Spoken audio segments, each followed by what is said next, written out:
controlling all forms of opposition by forcing victims into situations that hold a high degree of similarity to symptoms of mental illness, while deploying tactics that are designed to lead people around us to believe that we are displaying systematic signs of mental illness. However, in the presence of fact, we are simply unwitting participants of programs designed to mimic a wide range of classic mental health conditions through constant and continuous stress, remotely induced pain, and relentless overt surveillance that gives the victim the feeling that there is no peace or refuge from this nightmare. It is very important to understand that every tactic used against mind control victims is designed to make it look like the victim is suffering from mental illness. There you go. False diagnosis of mental illness is the ultimate. You're absolutely demonic. This is, I've got evidence they've done this again from when I fell back to sleep at 4:30 a.m. Woke up at 10:30 a.m. I've nothing to lose, demons. You reptilian, demonic entities of this demonic realm. I've got independent evidence. This gentleman, I recommend anyone that doesn't even know about what target individuals, what ground stalking is, what mind control is, remote neuromonitoring explained. This is never stopped. It's never stopped. Trauma-based mind control. Kathy O'Brien, so many wonderful people out there before me. Right.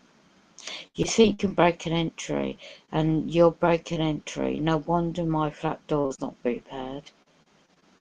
So I'm going to sacrifice. I'm going to use every last bit of cash, a bit of the savings I've got, to invest in try and do. They have advanced technology, you know, and I can't even go into that on this platform because it plays in the hands of these military style demonic entities that sold their souls out. They surround me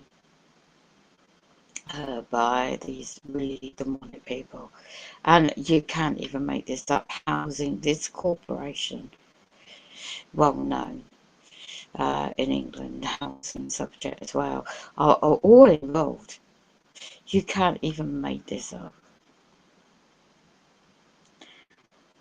And they need to get at you psychologically as well, extremely. Oh yes. You ain't taking my bloody life. Because I'm a child of my creator. You know, whatever that might be. Whether it's, you see, this is all demonic worlds we're living in. So whether anyone eventually sees this, because my main internet connection, but yes, the main internet connection, the phones, the smartphones, is all trackable. There's no point taking out a loan I could get for a new laptop or mini iPad, right? A really good one, in a well-known shop I know, well, online shop, you know, to use that instead, okay? You know, because of the data will be used. I mean, there's a lot of, a specific one I would need is the pay-as-you-go kind of iPad with the graphics on it, because I'm going to expose every one of you. I'm going to name and shame every one of you that's attacked my private life ever since I was young. Yes, that's my brother Douglas, that's my brother Peter that put me in the program, ex-British Army, Ministry of Defence Cemetery Company, since 1982. Well, maybe before that, when I left the Freemasons. Oh yes, the Mormon Church. LDS, whatever it's called nowadays. Ever since my mum was manipulated to join, and it's not her fault. It's none of my brothers and sisters' fault, really, because they've all been NLP manipulation into all this. But I've been subjected. So many wonderful people, thousands, trillions. How many? How many? I couldn't even tell you how many. I'm not here to even know how many, but you just know. They create murderers. You know, they create lone shooters. You know, they create people to turn like that in their minds by the technology they're using on them. And I'm not saying everyone. I'm not saying everyone, because I'm sure there's genuine people that are just so stupid to create those stupid, unlawful things. But there are sick, perverted people out there, and I know plenty. I've known plenty for years. And all the group of people I've known and certain individuals are still about. And they hate the fact that I am still around. And, you know, the ultimate card. The ultimate card. You see, the late Max Myers is spot on. It's not just the technology, is it? It's about the underground facilities. You're not adopted by bloody aliens, okay? There are different species, shall we say. It's not just Nephilim. It's not just the shape-shifting, whatever type of entities out there. And they are out there. The illusion of invasion of aliens is going to be a massive deception. Okay. And it is within the project. There's so many projects of MK Ultra. There's so many projects. It doesn't matter right this minute if I have this Wi-Fi connection on or not. The radio frequencies, it's got nothing compared to the G waves. And there's excellent people out there. Don't even get distracted. If you're in England, get off the mainstream media as well. And be careful about what you watch and what you see. Manipulation of the Internet of Things has always been around. There's nothing new. You know, it doesn't matter who gets in as Prime Minister, what new policies are about. You need to survive. You need to survive these tribulations, the end of days. Affecting my speech. So, while I'm busy trying to freshen up and get something to eat, and I still need to fight. I'm going to fight every one of you, not physically, but lawfully. I always have done, and I know my God-given rights, and I tell you that now. These beautiful souls out there that don't even know that all this is happening and why it's happening, and not every puppet servant knows. So you need to be extremely careful not mention about certain subjects and how you speak about it on any platform.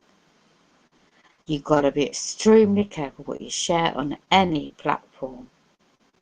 You want to talk about 1984 George Orwell, it's got completely beyond that. Yeah? Manipulation of the world is by design. And why do you think I stream educateyourself.org?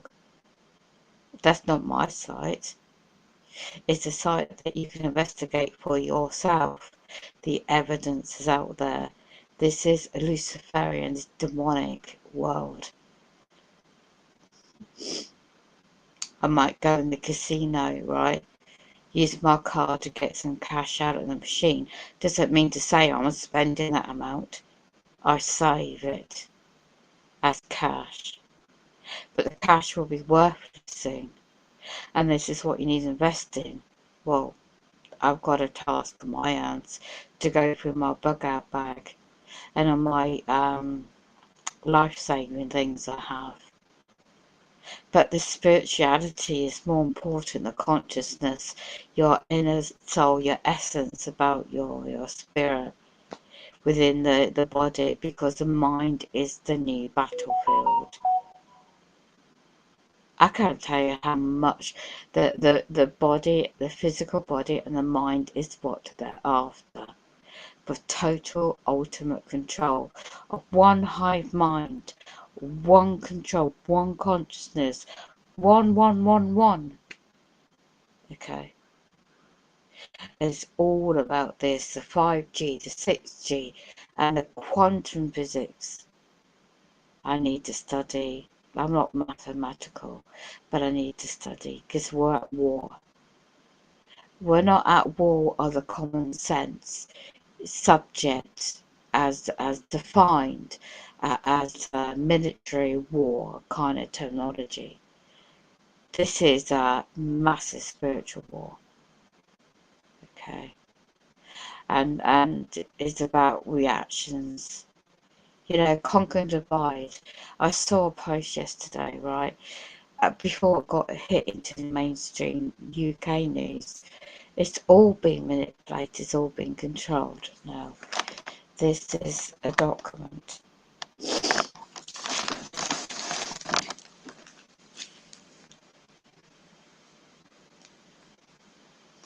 And when I saw, I got woken up, I was still awake. And I hope that individual next door has not lost their life when the ambulance turned up and was seen next door's building. So let me just get into this, and I'm going to audio play this in the background. I know who controls this world for centuries, and I'm no expert, I'm just me.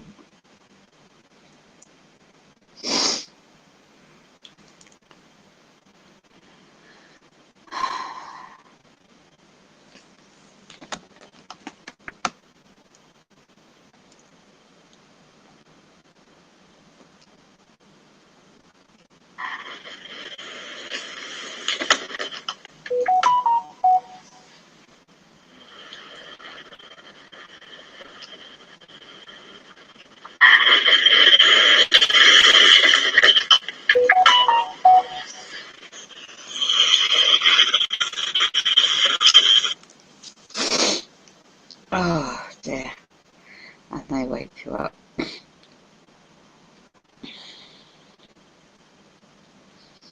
Cyberbullying, direct energy weapons, human experimentation, weapon testing, and stalking whistleblowers. Streets here to slander. I've got the character assassination all the time.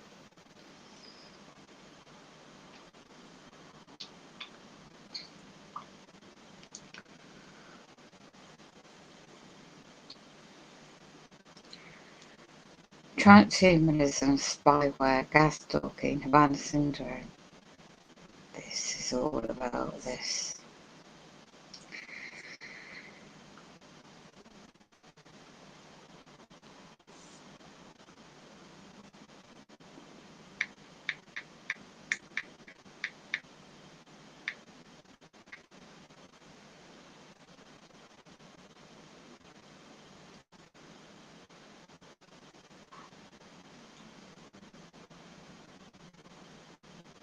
The new advancement in technology. Excuse me. So where's one watching, isn't there?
brains or analyzing their blood. Psychiatrists had to invent their own book of diseases because pathologists would have nothing to do with them.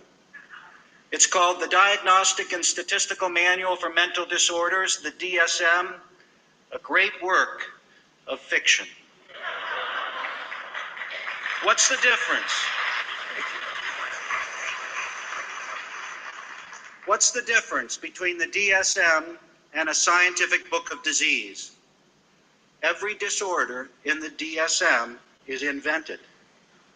Every disease listed in a pathology textbook is discovered.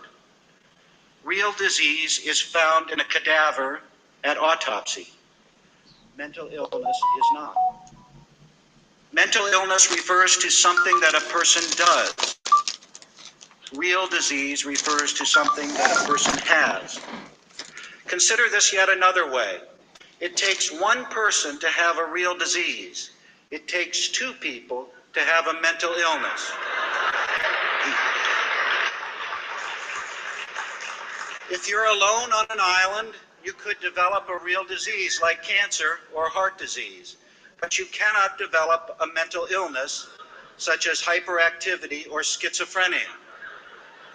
This is because mental illness is always diagnosed on the basis of some sort of social conflict.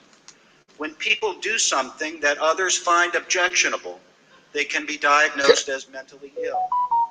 If the person doing the diagnosing is more powerful than the person diagnosed, then there is trouble. In this sense, the diagnosis of mental illness is always a weapon. You have to have someone else present to judge that your behavior is morally good or bad in order to have a mental illness. So diagnosis is a weapon, a tool people use against one another, especially when there is some kind of power conflict present. And what of treatment? Treatment for mental illness is punishment. Look at our criminal justice system. When someone commits a crime and a psychiatrist is in the courtroom, a defendant may go to a mental institution instead of a prison. Can you imagine a judge saying, "I sentence you to treatment for your cancer"? I submit to you that psychiatric treatment is worse than prison. For in prison, they don't judge how long people should be deprived of liberty on the basis of what they think about themselves and the world. In a mental institution, of course, this is the case. If you don't think about yourself and the world correctly, you'll be punished longer. Psychiatrists love to say that mental illness is a real disease, just like cancer. The analogy between mental illness and real disease is not reciprocal. It doesn't hold both ways. Having cancer is not like being depressed. We don't shock people who have cancer to make them better, especially if they don't want to be shocked. Consider how melanoma, a deadly form of skin cancer, is a disease here, as well as in northern India. If you have melanoma, does it cease to exist if you move to another country, another culture? Of course not. If you are wandering the foothills of the Himalayas and meditating for 15 hours a day, you may very well be called a holy man in India. Take that same person, have him walk across the grounds of the Washington Monument in Washington, D.C., and he's diagnosed a paranoid schizophrenic and committed to a mental hospital. What do you think psychiatrists would do if Jesus were alive today, or Buddha, or Mohammed? Bada bing, right into a mental hospital, injected with drugs to stop their crazy beliefs and speech. Psychiatrists today are the true grand inquisitors. They would crucify the holy men and women of yesterday in an instant. My father was sent from Nazi Germany to America in 1933 when he was about 15 years old. From the time he was sent out of Germany by his family because he was a Jew until his dying day, 5 years ago, he had nightmares that the Nazis were persecuting him. He fought against them his whole life, awake and asleep. I used to ask him, Dad, what were people thinking in Germany back then? What were they thinking when they saw the Nazis parading about? And he used to say, nobody took them seriously. Nobody believed they could ever have the power to do what they did. We laughed at them.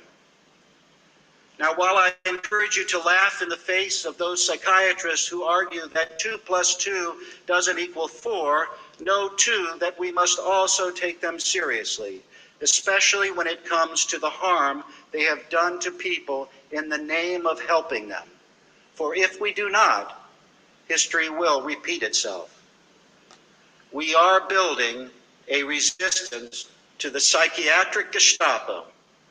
The Citizens Commission on Human Rights is an important partner in the fight for liberty and justice. That is why we are here tonight, and that is why we will be together tomorrow. Thank you.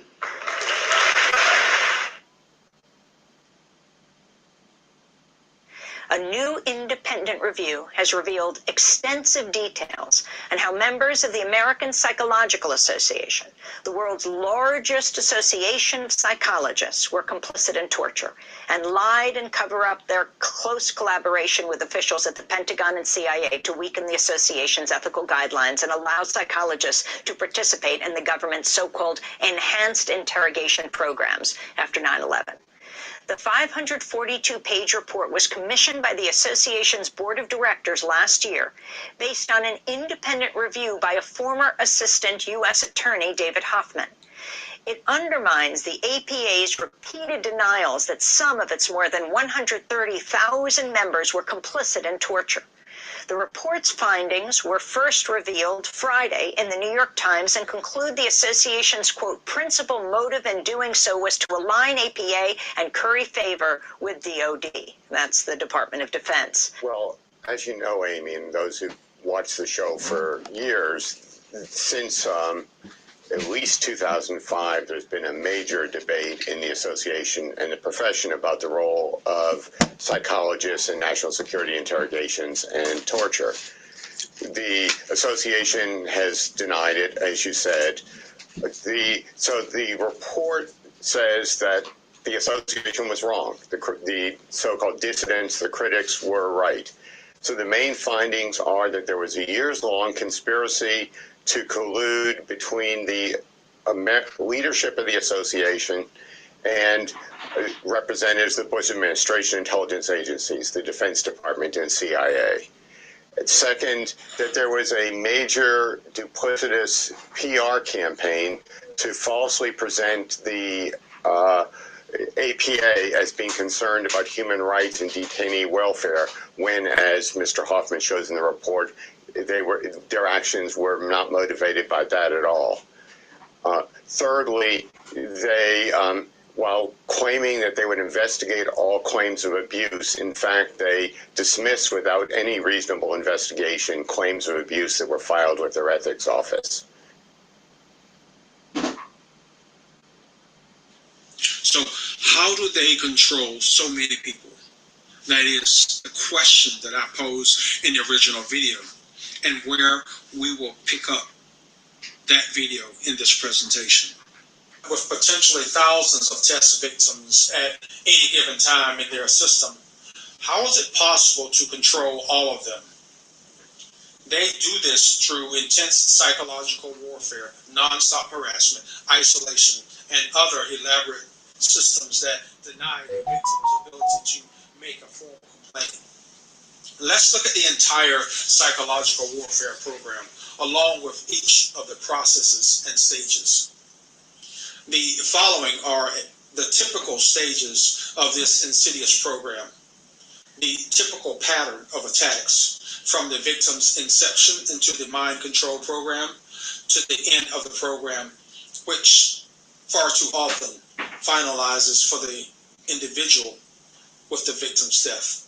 The following conclusions are based on my personal analysis and that of others, which is based on data and evidence collected over years of studying these processes. I read and studied the writings of such authors as former U.S. Army intelligence case officer Julianne McKinney, who went on to found and be the director of the Electronic Surveillance Project. Here's a list of others.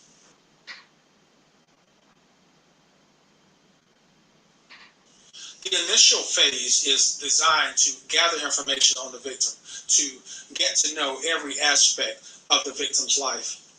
Operations of this type are active surveillance. Surveillance is the act of observing a target using a number of tactics such as visual, wiretapping, electronic communications, computer hacking, and installing monitoring devices in the target's home or office in order to obtain information. There are two principal types of surveillance related to VITI programs that I will discuss. Covert surveillance, which is the most typical way of gathering information, surveillance on the target in a way that does not allow the victim to know that they are being watched. The second, overt surveillance, is information gathering in a way that ensures that the target knows that they are being watched. The following steps are the steps in the remote neural monitoring process from selecting the victim to the end that likely ends in the victim's demise. From citizen to lab rat. Covert data collection. During the initial phase, the victim will have no idea that they are being watched, studied, and observed in nearly every aspect of their lives. All information from this point forward is entered into a profile protocol, which is a victim-specific collection of individual traits, habits, likes, dislikes, and so forth for each individual. Operators covertly monitor everything the victim does using a wide range of methods, through-the-wall surveillance technology, hacks, etc.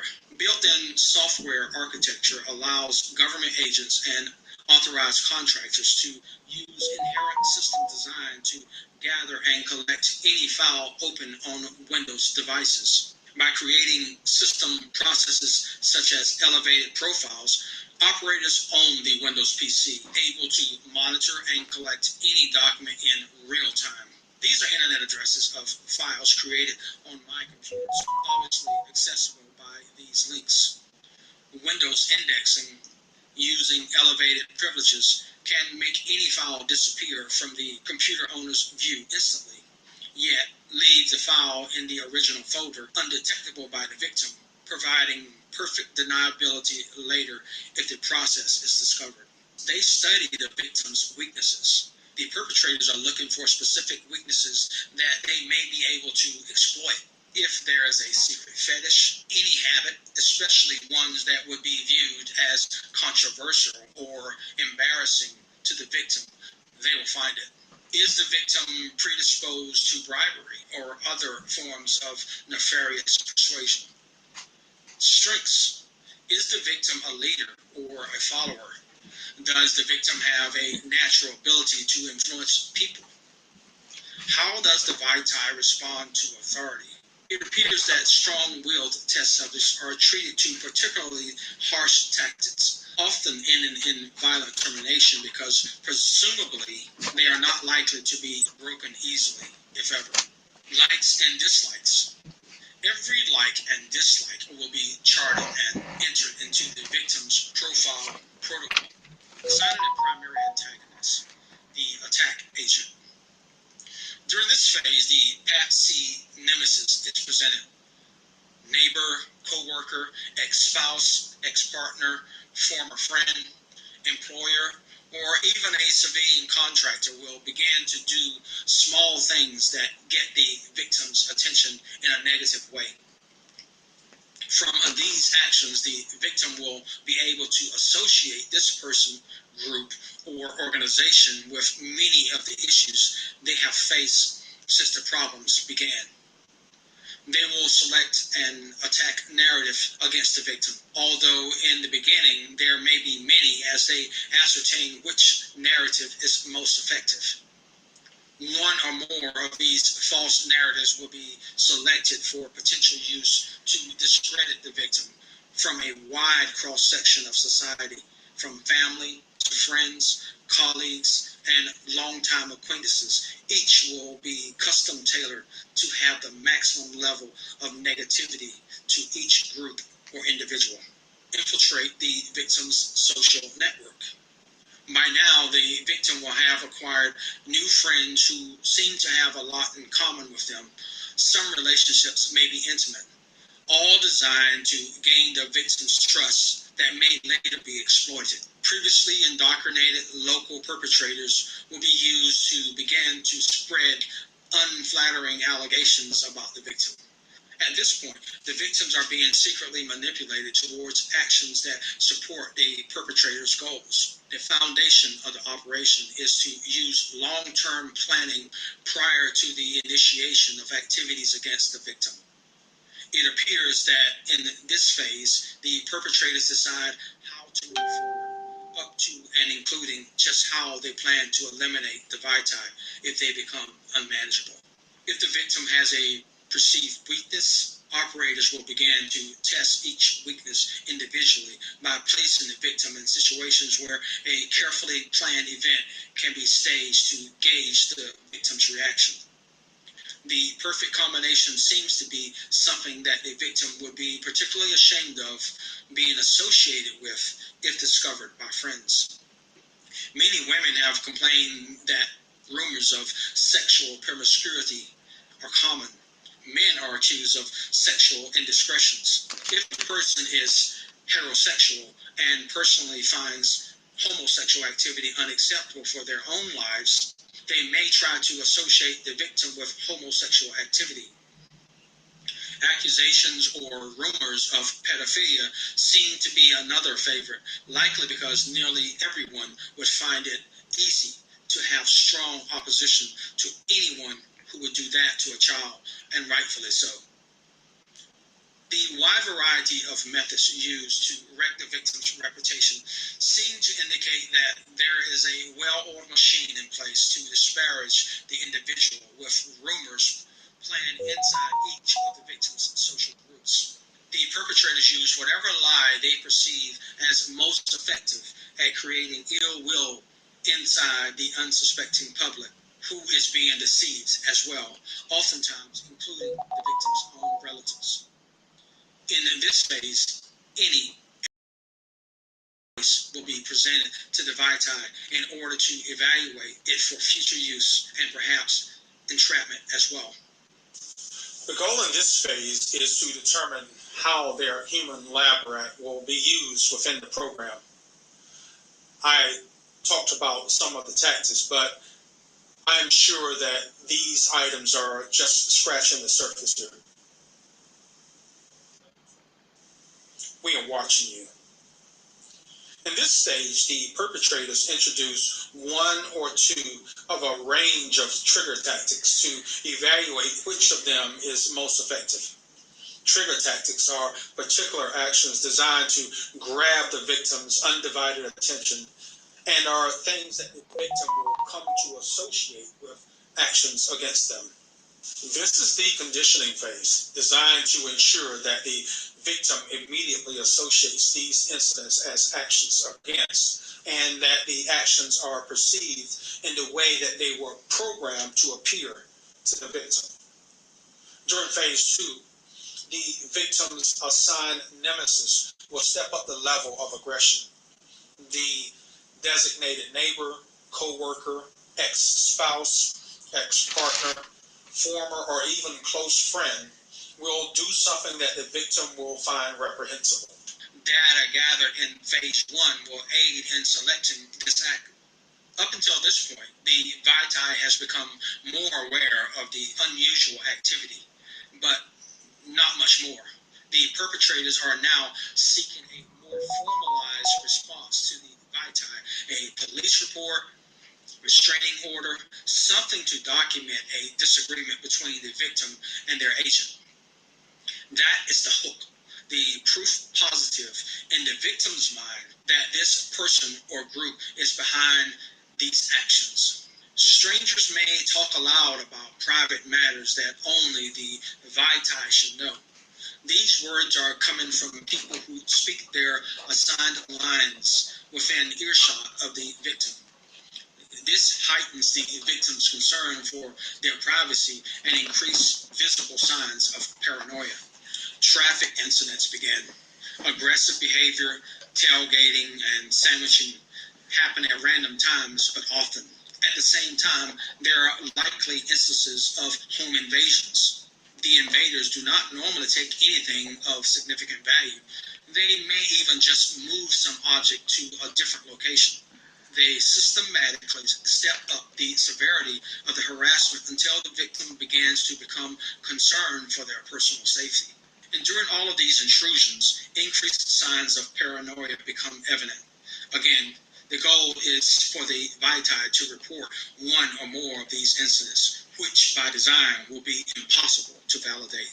Small but noticeable computer and or phone hackings begin to become obvious. Here's my fingers on the sides, not touching anything. See, on the sides. Not touching the screen. There's nothing I'm touching on the side. Oh, look, it's typing to me. It told me earlier I had cancer, or something about cancer. It's typing right now. It did not do this when I was out of town. Thank goodness I got it recorded. It's really getting scary. Sometimes they type me messages like you have cancer. Wow. Okay, as you can see, the phone is acting on its own. I'm not doing anything. I must point out that these signs of surveillance are conspicuous because the perps want the victim to know that they are being surveilled. As mentioned earlier, it is called overt surveillance. In my case, a screen caption program was used that caused a momentary pause in the mouse, something just subtle enough to be noticed, but covert enough to look like secret surveillance. I now understand that it was not intended to be covert at all. It was designed to get my attention and to create concern for my computer's security. The individual act of invading personal privacy, such as home intrusions and hacking personal communication devices, are acts designed to instill fear about the most basic American right. A person's home is his or her castle, secure from unreasonable search and seizure of property by the government. In this phase, operators make decisions on victim-centric harassment protocols. Victim-centric harassment protocols are the specific actions determined to be most effective at achieving the intended outcome of driving fear, stress, and anxiety in the victim's everyday life.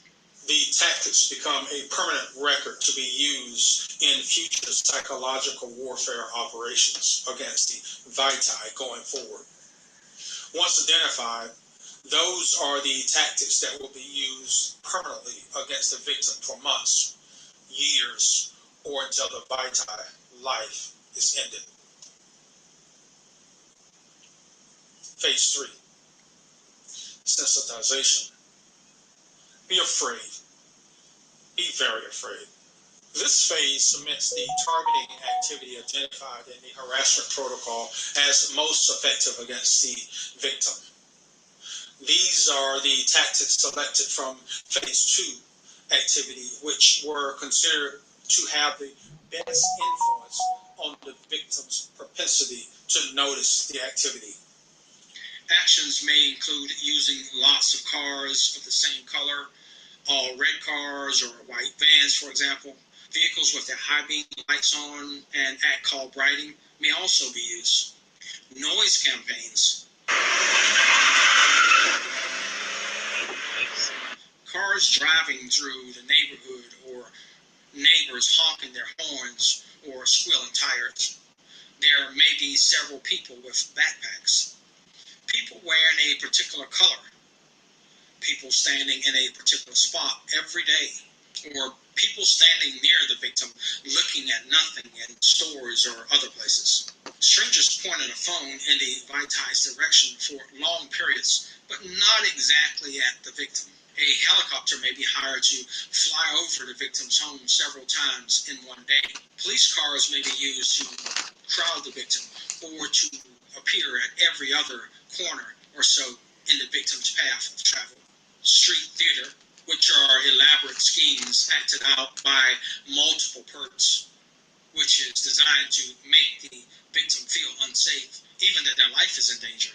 Games called mobbing are used, which is the act of having several perps crowd the victim as they walk down the street or as they enter a confined area, any place that will make the victim feel vulnerable. Workplace mobbing. Several co-workers may be selected to constantly harass the victim in an apparent attempt to force the victim to lash out in the workplace against the assailants, who are fully protected from any form of action from the employer, who is also employed as part of the actions against the vitae. These are just a few. However, each of these actions are designed to harass the victim with a highly concentrated effort to present a single group or theme over and over again. The actions are aggressive and potentially dangerous because it is impossible to predict how a victim will react to extreme tactics used to push the victim to the outer limits of their tolerance for the perceived danger. Perpetrators will get the victim's attention. This is event association. These actions are particularly effective because they terrorize the victim while solidifying the lie in the minds of the citizen perps that the victim is suffering from mental illness, while the victim is actually responding to the psychological torture that the citizens are helping to inflict on the vitae. In the early days, before I realized how I was being targeted, I associated some items or actions that I was programmed to recognize as potential attacks, basically because I did not understand the technology.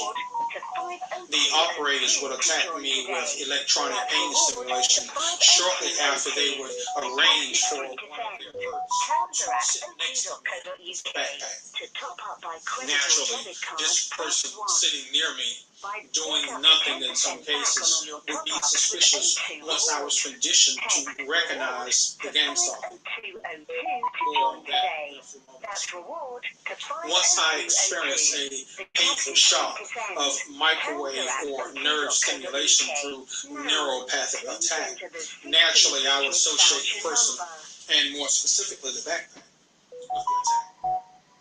I surmise that these backpacks must have contained either targeting equipment or the actual portable electronic emissions device. Based on their actions or inactions, however, it was clear to me that the people who carried the backpacks did not do anything around the time of the attacks. So I also eliminated them as the actual assailants.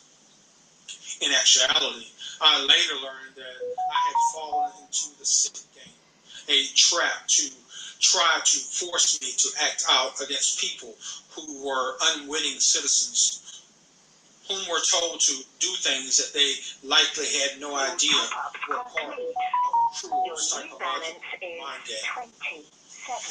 They were unsuccessful. I did not react to the people. I later learned that remote devices are not needed in order for the perpetrators to inflict pain. It can be done from a considerable distance away and without the assistance of any person or portable device. As in the previous two phases, the ultimate outcome during this process was to produce sufficient distress that it prompts the victim to report any of these incidents on social media, or even better, to a formal authority such as police, doctor, or mental health professional. The very real concerns about events that are 100% real incidents, when presented to someone outside the immediate eyesight of the victim, will sound like one or more potential forms of mental illness. Phase 4, the takedown. This is the act of removing the victim from normal society, to isolate them into an environment designed just for them. By now, every person not directly associated with the operation against the vitae is kept at arm's length, where they cannot infer anything about the victim that was not selected for release by the perpetrators. This phase of the operation completes the totally rewritten life story of the Vitae.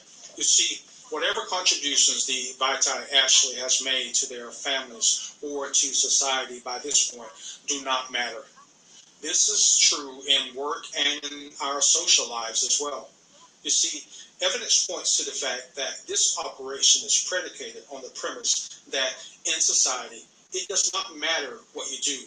What matters is what people believe that you do. That fact is one of the strongest pillars of the sick and evil program. At this point, some work episode has either caused the victim to lose their employment or the victim fears it will happen any day.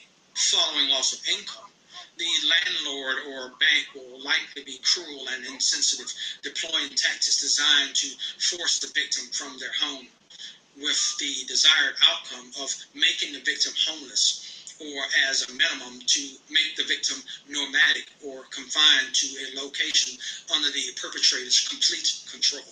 Active schemes create a wide variety of problems designed to eliminate all income and to drain any financial reserves that the Vitae has. By now, friends treat the Vitae differently, creating an atmosphere for the victim that everyone is in on a secret that the victim does not know about or understand. Every job the Vitae applies for normally will not even earn an interview, or if the victim is hired, they are quickly fired or forced out with little or no reason. Money is fleeting fast. The Vitae has a list of people to blame, but none of it completely adds up based on what the victim understands. No one listens or even wants to hear what the Vitae has to say at this point, because the entire social circle has been tainted by a wide range of rumors and innuendos. Previous close friends and acquaintances avoid the victim, generally using language that suggests that the problems are all in the victim's own making, or even worse, words and actions from people that the Vitaes encounter suggest that they believe that the incidents are all in the victim's mind. There have been one or more close friends who have recently committed acts that make their continued friendship in the victim's mind impossible going forward. If the Vitae is lucky, they've discovered by this point that they are trapped in this formal, covert mind control experimentation and testing program. Tragically, however, most will not understand the dangerous world of lies and deceit that has taken over their entire lives. By now, in many victims' eyes, their life may be hopeless. Phase 5, establish control. Phase 5 is an all-out attack. This is all-encompassing psychological warfare in its purest form. Operatives use a wide range of tactics to attack the victim, from the subtle passive-aggressive remarks to overt in-your-face aggressive mind games, entrapments, as well as complex and highly choreographed situations designed to encapsulate every aspect of the victim's life. I found the passive-aggressive attacks very interesting because this technique was the most difficult for me to detect and understand for a long time. Acts of passive aggression fit the program perfectly because they are difficult to detect by anyone outside the full context of the victim's personal experiences. Targeted passive aggression tactics require a thorough understanding of the types of comments that the victim would find objectionable, and the ability to skillfully mix those types of comments into the context of normal communications. Passive aggression is the mind game that provides the means to provide psychological stress to a victim in plain sight, while showing little signs of aggressive acts to the casual observer. Without background on the comments, an innocent bystander would see nothing wrong in the exchange. The goal at this point appears to be to remove the Vitae from society, to incarcerate, institutionalize, or euthanize. Passive-aggressive comments are just one small area of the mind games played by perpetrators. Let's examine a few of the most significant techniques used to terrorize Americans caught inside this hell. Gang stalking. Gang stalking, or organized gang stalking, which is a more accurate term, is one of the primary harassment tools. It means exactly what the name implies. Groups of individuals coordinated and managed to overtly follow or stalk a victim in a way that is not easily seen by anyone other than the target. But because of the sensitization efforts in earlier phases, the victim will easily recognize these situations. Stalking, by the way, is illegal under U.S. Federal Code 2261A. I will use number 2, quote, whoever with the intent to kill, injure, harass, intimidate, or place under surveillance with the intent to kill, injure, harass, intimidate another person, B, causes, attempts to cause, or would be reasonably expected to cause emotional distress to a person. Stalking statutes are complex, but in my untrained assessment, their description of conditions fit these remote neural monitoring operations with perfection. These organized crimes are designed to inflict psychological distress on the victim in public spaces, with consequences that are impossible to predict because the victims can feel a very real and terrifying sense of immediate danger. The gang stalking technique skirts prosecution because since there are many different people used in the activity, it is difficult to prove based on current law. Yet the psychological effects of stalking can be demoralizing and traumatizing for some, virtually impossible to ignore for many. Evidence apparent after closer study shows that stalking is also the primary weapon used to facilitate a false diagnosis of mental illness.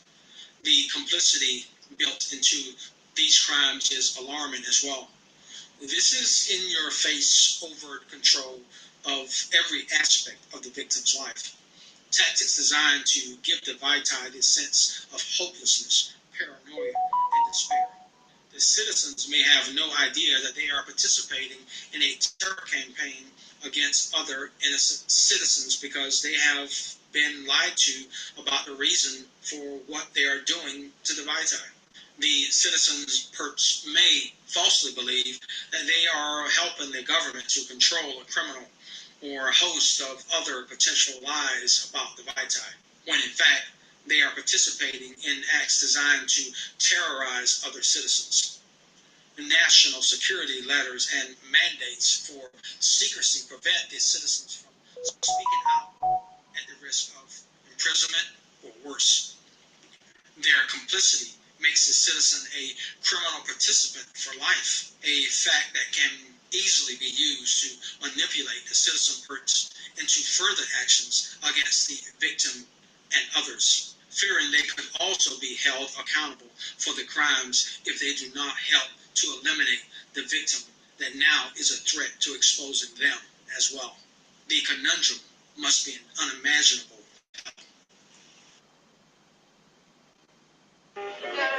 A former CIA official who worked in the safe houses reveals that they were used not only for drug testing, but to study sexual behavior and how it could be used to manipulate people.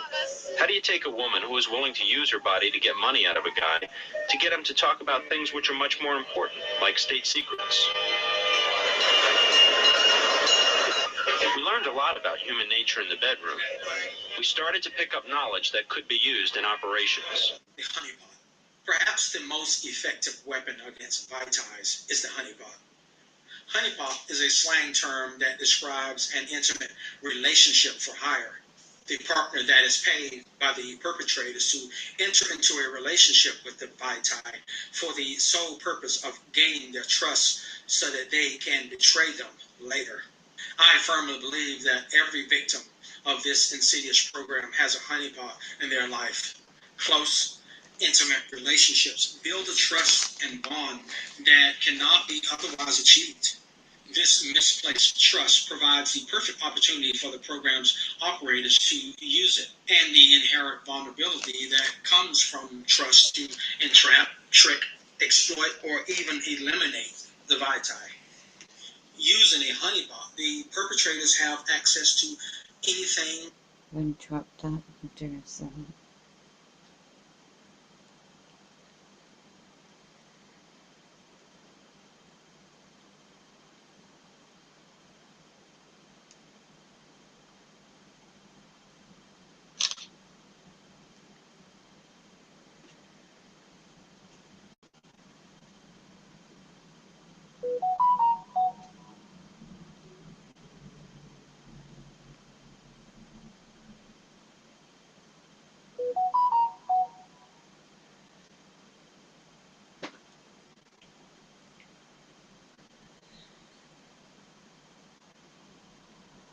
That's just part of it. So for now,